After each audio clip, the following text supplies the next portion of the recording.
Spesialis penyakit dalam adalah spesialisasi kedokteran yang menangani masalah-masalah kesehatan ataupun penyakit terkait dengan kelainan organ dalam tubuh manusia, terutama pada pasien dewasa, yaitu pasien-pasien yang berusia di atas 18 tahun. Memang cakupannya luas sekali, ada subspesialisnya juga, misalkan terkait alergi imunologi, gastroenterohepatologi, kemudian geriatri, ginjal hipertensi, endokrin metabolik dan diabetes. Kemudian ada juga terkait dengan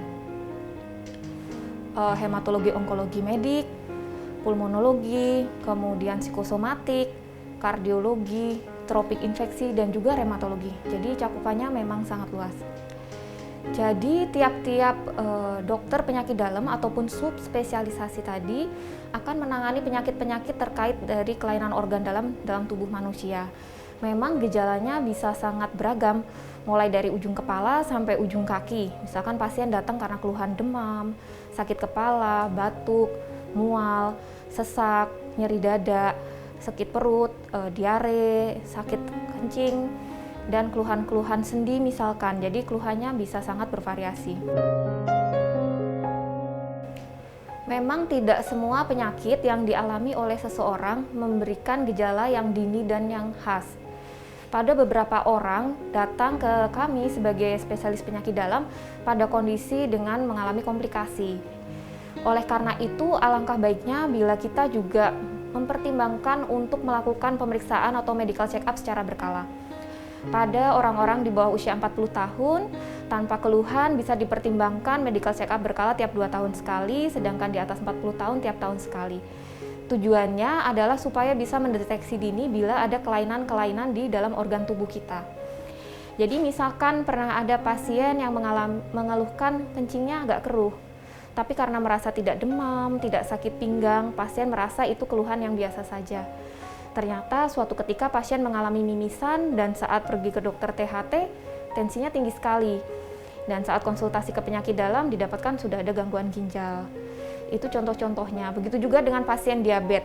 Saat pasien diabetes datang ke kita dengan keluhan lemas, berat badannya turun, tanpa melakukan pemeriksaan berkala, bisa jadi sebenarnya pasien tersebut sudah menderita diabetes selama 5 tahun atau lebih. Gitu. Jadi saat kondisi seperti itu bisa saja kondisinya sudah menyerang atau mengganggu organ tubuh yang lain. Itu kenapa pentingnya selain kepekaan kita terhadap gejala-gejala yang ada, juga alangkah baiknya walaupun kita tidak mengalami keluhan, kita juga memeriksakan diri secara berkala. Ya, selama bulan Ramadan ada hal-hal yang harus diperhatikan, baik itu oleh pasien ataupun masyarakat secara umum. Untuk pasien-pasien penyakit dalam, pastikan bahwa kondisi penyakit penyerta yang ada cukup terkontrol. Dan tentu diskusikan juga dengan dokter yang menangani untuk pemantauan dan konsumsi obat-obatan. Terkadang pasien datang, "Dok, obat saya untuk darah tinggi diminum 3 kali, atau obat diabetes atau obat-obat yang lain. Selama bulan puasa bagaimana minumnya? Apa jadi 2 kali atau ada penggeseran jadwal minum obat?" dan lain-lain. Dan kalau bisa juga pasien dipastikan dalam kondisi cukup fit. Jangan sampai pasien memaksakan diri untuk berpuasa, tapi kondisinya tidak memungkinkan sehingga justru memicu komplikasi. Untuk pasien-pasien yang tidak memiliki penyakit penyerta, pola makan juga harus diperhatikan, apalagi sekarang masih pancaroba ya. Banyak yang mengeluh sakit diare, demam, flu, dan lain-lain. Jadi harus pastikan makanannya cukup bergizi, 4 sehat 5 sempurna, akhirkan sahur dan segerakan berbuka supaya untuk mengurangi resiko munculnya keluhan asam lambung.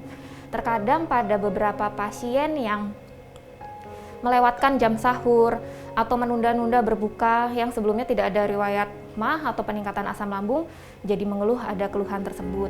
Atau yang asupan minumnya kurang karena merasa kembung kalau terlalu banyak minum, tidak dibagi jam minumnya selama sahur dan berbuka, sementara banyak aktivitas di luar, berkeringat dan lain-lain, atau tanpa sadar menahan kencing, jadi terinfeksi saluran kencing. Jadi hal-hal seperti itu harus dipikirkan juga. Begitu juga dengan aktivitas olahraga, disesuaikan dengan kemampuan dan kondisi tubuh. Misalkan kalau pagi hari lemas, khawatir tidak kuat berpuasa, boleh digeser aktivitasnya ke sore hari, dan tentu juga intensitasnya bisa dikurangi kalau ada kondisi sakit tertentu. Misalkan ada pasien yang cenderung gula darahnya mendekati batas bawah atau rendah. Bila aktivitas olahraganya seperti hari-hari biasa, bisa kita pertimbangkan untuk mengurangi dosis obat atau mengurangi aktivitas olahraga atau aktivitas fisiknya. Seperti itu.